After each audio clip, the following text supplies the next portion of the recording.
तो इससे next topic है, इतनी बात हो गई, सेंटीमीटर का मतलब ये हुआ कि मतलब जो बारिश, प्रेसिपिटेशन। वो ग्राउंड लेवल तक उतनी नीचे रहेगी। हाँ, ठीक है,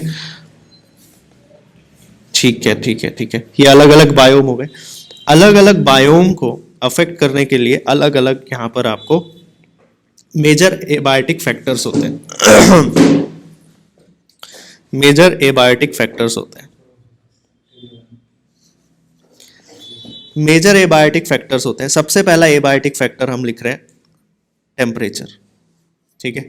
temperature is the most important ecologically relevant environmental factor, ठीक है। You are aware that average temperature on land very seasonally decreases progressively. ये लाइन बहुत इंपॉर्टेंट है, ठीक है, अंडरलाइन करना अगर आप लोगों के पास एनसीईआरटी है तो। डिक्रीजेस, टेम्परेचर जो है वो डिक्रीज करता है जब आप इक्वेटर से पोल्स की तरफ जाते हो, और डिक्रीज करता है जब आप प्लेन से माउंटेन की तरफ जाते हो। सीधी सी बात है, कोई मुश्किल बात नहीं है। जैसे for example this is earth, अगर ये अर्थ है तो ये 0 डिग्री पर क्या होगा, इक्वेटर होगा।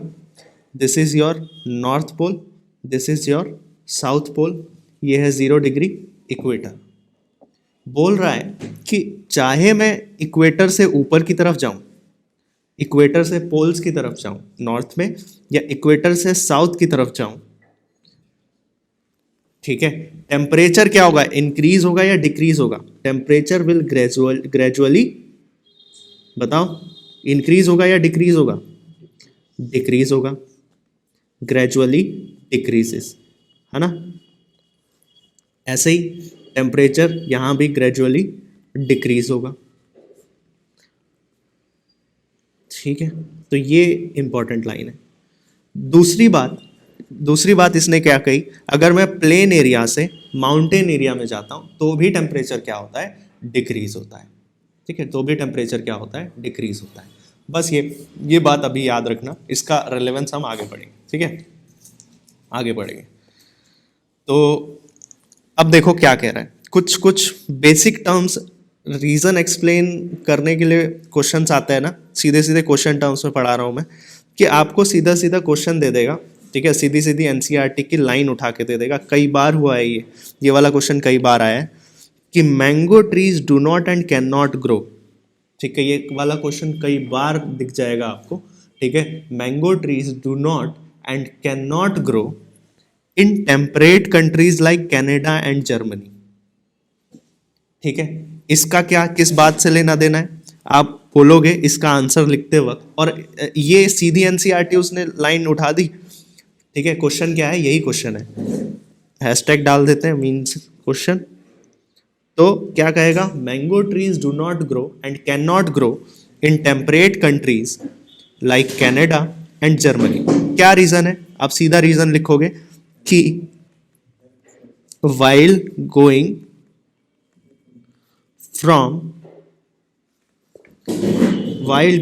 from equator to poles,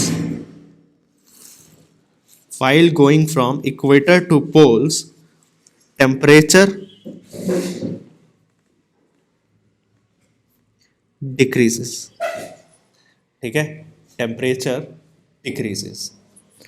और मैंगो ट्रीज को आपको क्या चाहिए, एक समर में आता है ना वो, तो मैंगो ट्रीज को हाई टेम्परेचर चाहिए, ठीक है, सरवाइव करने के लिए। तो इसीलिए वो कनाडा और जर्मनी जैसी टेम्परेट कंट्रीज, मतलब ठंड वाले इलाकों में नहीं देखने को मिलेंगे, ठीक है। सेम रीजन अगर वो पूछता है आपसे कि स्नो लेपर्ड्स नहीं मिलते हैं भाई, कहाँ नहीं मिलते हैं, केरला में। केरला में कितनी गर्मी पड़ती है, वहां पॉसिबल है कि स्नो लेपर्ड्स मिल जाएं? नहीं मिलेंगे, ठीक है। Tuna fish are rarely caught beyond tropical latitude in the ocean. जो ट्रॉपिकल लैटिट्यूड है उसके आसपास ही मिलेंगे ट्यूना फिश, उसके अलावा नहीं मिलेंगे, बिकॉज रीजन इज टेम्परेचर। तो दैट्स हाउ इट एक्सप्लेन्स कि temperature is very important ecologically relevant environmental factor, ठीक है।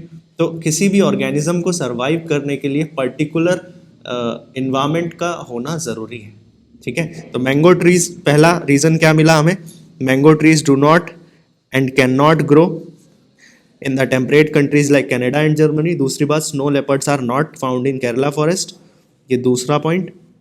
और तीसरा पॉइंट, ट्यूना फिश। ठीक है, ये 3 क्वेश्चन हो गए। अब नेक्स्ट क्वेश्चन मैं बताता हूं क्या आएगा आपसे। Next question is right the difference, 4th question ना, right the difference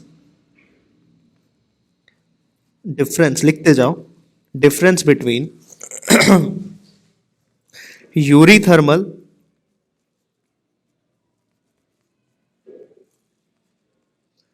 and stenothermal species. ये क्वेश्चन है। नेक्स्ट क्वेश्चन क्या है, right the difference between eurythermal and stenothermal species. ठीक है, तो देखो क्या है, आंसर क्या है। यूरीथर्मल वो स्पीशीज होते हैं, यूरीथर्मल वो स्पीशीज। अब क्या करोगे इसका आंसर लिखने के लिए, आप एक तरफ लिखोगे यूरीथर्मल, ठीक है, एक तरफ क्या लिखोगे, स्टेनोथर्मल। बस बीच में डाइवर्जन, ठीक है, बीच में डाइवर्जन। अब देख लो यूरीथर्मल स्पीशीज क्या होते हैं, ठीक है, और स्टेनोथर्मल स्पीशीज क्या होते हैं। A few organism can tolerate wide range of temperature and these organisms are called eurythermal species. मतलब जैसे फॉर एग्जांपल ह्यूमन, ठीक है, ह्यूमन को आप कहाँ ले जाओ, जैसे ह्यूमन आपको इस इक्वेटर वाले रीजन पे भी मिलेंगे, ऑस्ट्रेलिया पे भी मिल जाएंगे, अमेरिका में भी मिल जाएंगे, यूरोप में भी मिल जाएंगे, रशिया में भी मिल जाएंगे, चाइना में भी मिल जाएंगे, ठीक है, साउथ अफ्रीका में भी मिल जाएंगे। कहीं भी देख रहे हो ह्यूमन मिल ही जा रहा है। तो मतलब ह्यूमन यूरीथर्मल है कि नहीं है, मतलब वाइड रेंज ऑफ टेम्परेचर पे ह्यूमन सर्वाइव कर सकता है, यानी कि -10 डिग्री सेल्सियस पर भी इंसान पाए जा रहे हैं, ठीक है। और आप देखो तो 45 डिग्री सेल्सियस डेजर्ट वाले एरियाज में भी लोग रह रहे हैं किसी तरह से, ठीक है। इसका मतलब ह्यूमन अब फॉर एग्जांपल अगर मैं बात करूं यहीं पर किसकी, सील हो गए, ठीक है, सील हो गए या पेंगुइन हो गए, ठीक है, पेंगुइन हो गए, या फिर स्नो लेपर्ड हो गया, ठीक है, या फिर पोलर बियर हो गया। क्या ये ट्रॉपिकल रीजन इस रीजन में सरवाइव कर पाएगा? उसका एक पर्टिकुलर रेंज है, उसका एक पर्टिकुलर रेंज है जहां पर वो सरवाइव कर जाएगा। तो इसका मतलब वो स्पीशीज जो वाइड रेंज ऑफ टेम्परेचर पे सरवाइव कर सकते हैं उनको हम क्या बोलते हैं, ठीक है, ऑर्गेनिज्म। लिखोगे क्या, organisms which can tolerate wide range, और वाइड रेंज लिखोगे, ठीक है। वाइड रेंज जब आंसर में लिखोगे तो वाइड रेंज को क्या कर दोगे आप, अंडरलाइन, बस, ठीक है, वाइड रेंज ऑफ टेम्परेचर। अब एग्जाम्पल में दुनिया भर की बातें लिख सकते हो, कैट, डॉग, बिल्ली, कुत्ता, ठीक है, कुछ भी लिख दो, ह्यूमन भी लिख दो, ठीक है, कुछ भी एग्जाम्पल में लिख सकते हो, बहुत सारे ऑर्गेनिज्म हैं ऐसे लेकिन जो नैरो रेंज ऑफ टेम्परेचर में मिल सकते हैं सिर्फ और सिर्फ उनको बोलते हो आप स्टेनोथर्मल। तो सीधा सब कुछ सेम लिखना है, organisms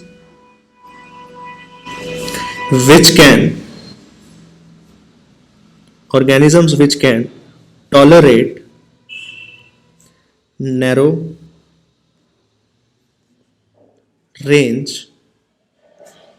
narrow range of temperature.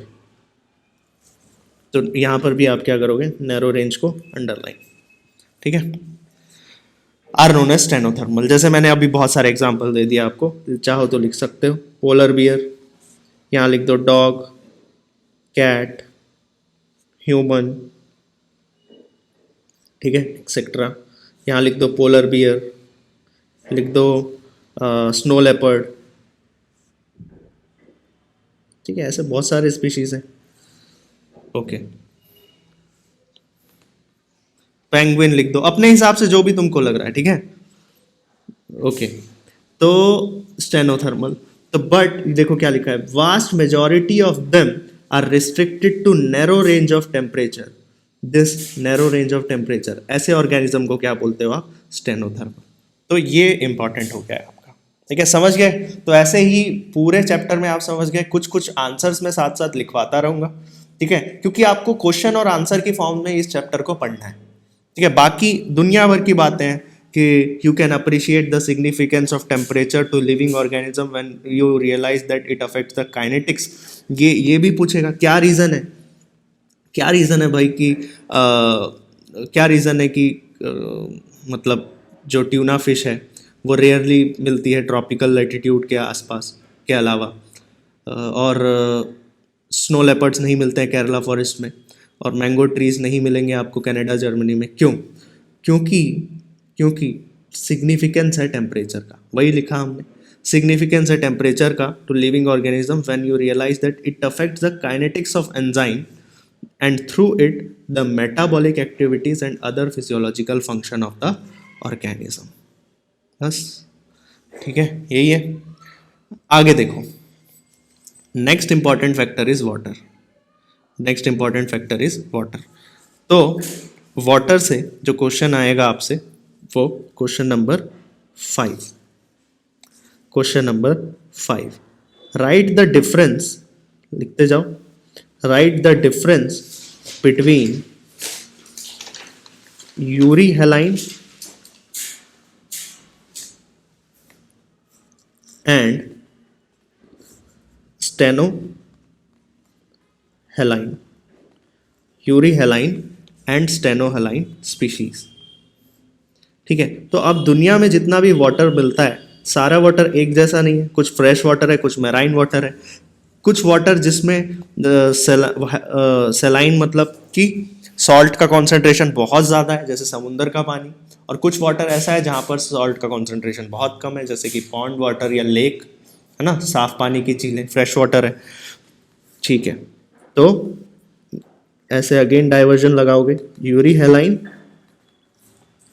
और स्टेनोहेलाइन, यूरीहेलाइन और स्टेनोहेलाइन, ओके। यूरीहेलाइन वही सेम डेफिनेशन है, देखना कुछ चेंज नहीं कर रहा हूं मैं। ऑर्गेनिजम्स विच कैन, यूरी मतलब क्या होता है, नैरो की wide, organisms which can tolerate, ठीक है, which can tolerate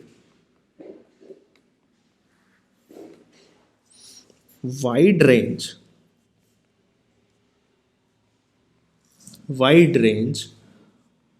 of salinity। अब टेम्परेचर नहीं लिख रहे हैं, अब सैलिनिटी लिख रहे हैं, बस यही फर्क है, ठीक है। Are called euryhaline species. अब यहां पर भी अंडरलाइन कर दोगे आप किसको, वाइड रेंज को। अगेन स्टेनोहेलाइन में भी सेम ही चीज लिखोगे, organisms which can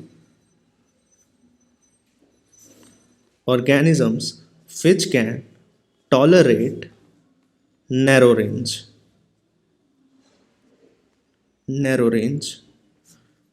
of salinity, narrow range को अंडरलाइन कर दो, खत्म, ठीक है। यही पढ़ना है अपने को। देखो क्या लिखा है, some organisms are tolerant to wide range of salinities are called euryhaline, but others are restricted to narrow range are called stenohaline, ठीक है। many freshwater animals cannot live long in sea water but vice versa because the osmotic problems they would face, ठीक है। salinity का मतलब होता है salt concentration in the water, ठीक है, सॉल्ट कंसेंट। अब आप मुझे बताओ कि भाई जो समुंदर के जो कई सारी फिशेज हैं क्या वो फ्रेश वाटर में सरवाइव कर पाएंगे? नहीं कर पाएंगे, है ना। लेकिन कई सारी फिशेज हैं जो कहीं भी डाल दो मिल ही जाएंगी वो, ठीक है। This is important, okay. तो water is another most important factor influencing the life of organism, ठीक है, बिना लाइफ के तो बिना अर्थ के तो, बिना वाटर के तो लाइफ सस्टेन करना यहाँ पर मुश्किल ही बात है, इम्पॉसिबल सी बात है, यही कह रहा है। ठीक है, बाकी एक बार रीड कर लो। मेजर जो बात थी, मैंने क्वेश्चन जहाँ से आने वाला है वो मैंने बता ही दिया आपको। ठीक है एक और बहुत इंपॉर्टेंट फैक्ट मैं बताता हूँ आपको यहाँ से कि स्पीशीज रेगुलेशन करते कैसे। अच्छा वो अभी पढ़ेंगे हम रेगुलेशन, तब बात करेंगे उसकी। अभी ये देख लो, नेक्स्ट इंपॉर्टेंट फैक्टर आता है लाइट। ठीक है, नेक्स्ट इंपॉर्टेंट फैक्टर आता है लाइट। तो लाइट इज अगेन इंपॉर्टेंट, क्यों? क्योंकि लाइट नहीं होगा तो light is important source for sunlight की बात कर रहे हैं यहाँ पर। Light is important source for photosynthesis. बिना लाइट के क्या नहीं होगा? फोटोसिंथेसिस नहीं होगा। ठीक है, और फोटोसिंथेसिस की मदद से प्लांट क्या करते हैं? फूड बनाते हैं। और उसके बाद plant are the main producers of the ecosystem. Plant ही क्या कर रहे हैं? आगे जाके फूड चेन को चला रहे हैं। तो this is why plants are important, a process which is only possible when sunlight is available as a source of energy. We can quickly understand the importance of light or living organism, particularly autotrophs. Many species of small plants, herbs and shrubs growing in forest are adapted to photosynthesis optimally under very low light condition because they are constantly overshadowed by tall canopied trees. क्या कहा है इन्होंने? ये देखो, कई सारे ऐसे small plants होते हैं, हर्ब्स और शर्ब्स होते हैं जो ग्रो करते हैं फॉरेस्ट में। वो अडेप्ट कर चुके हैं अपने आप को, to low light condition. Why they are adapted to low light condition? क्योंकि कई सारे ऐसे फॉरेस्ट हैं, मान लो ये ज़मीन है और ये ट्री है। ठीक है, ये ट्रीज है, ये अगेन दूसरा ट्री है। तो इतने डेंस फॉरेस्ट इस अर्थ में मिलते हैं ना, इतने डेंस फॉरेस्ट इस अर्थ में मिलते हैं कि even sunlight can not pass through these trees. तो नीचे जो छोटे छोटे प्लांट्स रहते होंगे, उनके लिए तो सनलाइट मिल पाना बहुत मुश्किल है। इसीलिए वो जो छोटे प्लांट्स हैं they have adapted themselves. Many species, यही कहा है, many species of small plant, herbs and shrubs growing in forest are adapted to photosynthesis optimally under low light condition because they are constantly overshadowed by tall canopied trees, है ना, ये tall canopied trees। यहाँ से जो question आता है वो क्या पूछा जाएगा वो देखो आगे मैं बताता हूँ क्या कह रहा है। लेकिन बात यह है कि for many animals light is too important. इसी बेसिस पर आप ऑर्गेनिज्म को दो पार्ट्स में डिवाइड करते हो, डायर्नल और नॉक्टर्नल। ठीक है, diurnal or nocturnal. Seasonal variation in light intensity during photo period are cues time for foraging, reproductive and migratory activities. इसलिए light important है ना, reproduction, ठीक है, migratory activities, ठीक है, और the availability of light on land is closely linked with the temperature since the sun is the source of both. क्यों? sun is the source of both. Temperature का भी सोर्स सन ही है और लाइट का source भी कौन है? सन ही है। ठीक है, this is why sun is the source of both. Okay, तो इसीलिए लाइट जो है वो टेम्परेचर से एसोसिएटेड है। But the major question comes from here, ठीक है, क्वेश्चन नंबर 6 जो मैं बता रहा हूं आपको, लिखो। जो 6th क्वेश्चन आपसे पूछा जाएगा कि बताओ कि how plants deep in the ocean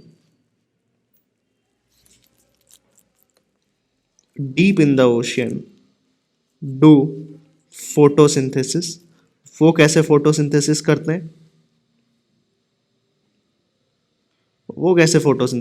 हैं?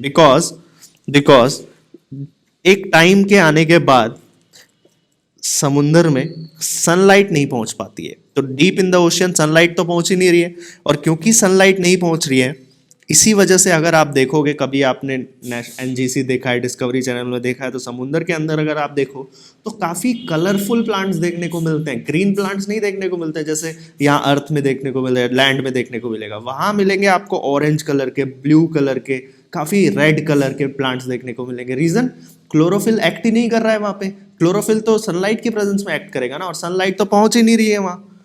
ठीक है, सनलाइट तो एक पॉइंट आने के बाद नहीं पहुंच पाएगी, नीचे सबसे नीचे जो ओशन का रीजन है वहां तो सनलाइट पहुंच ही नहीं रही है। तो रीजन क्योंकि वहां सनलाइट पहुंच ही नहीं रही है, वहां पर जो प्लांट्स हैं वो फोटोसिंथेसिस कैसे करेंगे? तो answer is UV component. Sunlight तो नहीं पहुंचती है, लेकिन जो यूवी कंपोनेंट है सन का वो ज़रूर पहुंच जाता है। तो UV component of the spectrum is harmful to many organism while not of the colour component of the visible spectrum. ठीक है, ठीक है। तो are available for the marine plant living at depth of the ocean. Last point is soil. तो ये answer लिख देना भाई, क्वेश्चन समझ आ गया और ये आंसर समझ आ गया। ठीक है, नेक्स्ट क्वेश्चन सॉइल। तो सॉइल में क्या समझने की जरूरत है कि देखो जैसा टाइप ऑफ सॉइल होगा, सीधी सी बात यहाँ पर ये समझना, 3 पॉइंट में मैं इस टॉपिक को एक्सप्लेन कर रहा हूँ। जैसा टाइप ऑफ सॉइल होगा, जैसा टाइप ऑफ सॉइल होगा, ठीक है, उस तरह की वहां पर वेजिटेशन ग्रो होगी, उस तरह का वहां पर प्लांट ग्रो होगा। जैसे एक बात बताओ, क्या आप बनाना ट्री इमेजिन कर सकते हो डेजर्ट एरियाज में, सैंडी सॉइल में? नहीं इमेजिन कर सकते। और कैक्टस केरला में? नहीं, बहुत रेयर है। ठीक है, तो जिस तरह का टाइप ऑफ सॉइल होगा उस तरह का वेजिटेशन होगा वहां पर।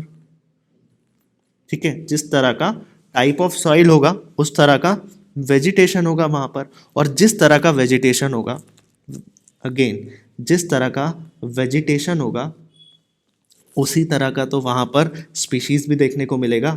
अब क्योंकि बनाना तो आपको कहाँ नहीं देखने को मिल रहा है, डेजर्ट में बनाना नहीं देखने को मिलेगा, टाइप ऑफ सॉइल सैंड है, तो वहां पर बनाना ट्रीज नहीं देखेंगे। और बनाना ट्रीज नहीं देखने को मिल रहे हैं तो क्या डेजर्ट में आपको एलिफेंट देखने को मिलेंगे? नहीं, क्योंकि खाने को, अगर मान लो डेजर्ट में आपको एलिफेंट देखने को मिल रहा है तो वो खाएगा क्या वहां पर? तो जिस टाइप का वेजिटेशन होगा उसी टाइप का तो वहां पर एनिमल्स भी मिलेंगे। ठीक है, तो क्वेश्चन क्या है यहां से, क्वेश्चन क्या पूछेगा आपसे? सीधा क्वेश्चन आता है, क्वेश्चन नंबर इस चैप्टर से 7। तो क्वेश्चन नंबर 7, हाउ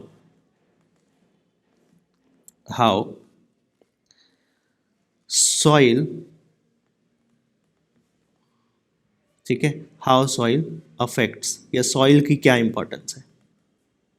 ठीक है, इससे रिलेटेड थोड़ा भी बहुत घुमा के क्वेश्चन अगर कुछ पूछे तो ये लाइन जरूर चिपका देना। ठीक है, then you will get the whole marks, कि जिस टाइप का सॉइल होगा उस टाइप का वेजिटेशन मिलेगा और जिस टाइप का वेजिटेशन होगा उस टाइप का एनिमल मिलेगा। चाहे तो देख लो, यहाँ पर लास्ट में यही कहा है कि various characteristics of the soil such as soil composition, grain size and aggregation determine the percolation and water holding capacity। मतलब टाइप ऑफ सॉइल, जिस टाइप का सॉइल होगा मतलब पीएच, मिनरल कंपोजिशन, टोपोग्राफी, ठीक है, उसी टाइप का लार्ज एक्सटेंट में वेजिटेशन मिलेगा। This in turn dictates the type of animal भी सपोर्टेड। थोड़ा कॉम्प्लेक्स लिख दिया है लेकिन लिखा तो वही है, वेजिटेशन, एनिमल। 3 पॉइंट्स में अपने को सॉइल पता होना चाहिए, जिस टाइप का सॉइल होगा उस टाइप का वेजिटेशन, और जिस टाइप का वेजिटेशन होगा उस टाइप का एनिमल। समझ आया? तो आज की क्लास में हमने क्या पढ़ा, देखो जरा। सबसे पहले हमने क्या किया, एक टेबल बनाई, ठीक है, इन विच वी डिस्कस्ड कि भाई कैसे बायोम है और बायोम का टेम्परेचर और मीन एनुअल प्रेसिपिटेशन, यहाँ से क्वेश्चन देखने को मिलेगा। फिर हम पढ़ने लग गए एबायोटिक फैक्टर्स, और एबायोटिक फैक्टर्स में हमने सबसे पहले पढ़ा टेम्परेचर। टेम्परेचर में क्वेश्चन डिस्कस किया क्या, eurythermal, stenothermal, euryhaline, stenohaline. Then how plants which are present deep in the ocean do photosynthesis. Answer हमें मिल गया यूवी कंपोनेंट। और last question, how soil affect that, जिस type का soil उस type का वेजिटेशन, जिस type का वेजिटेशन उस टाइप का एनिमल।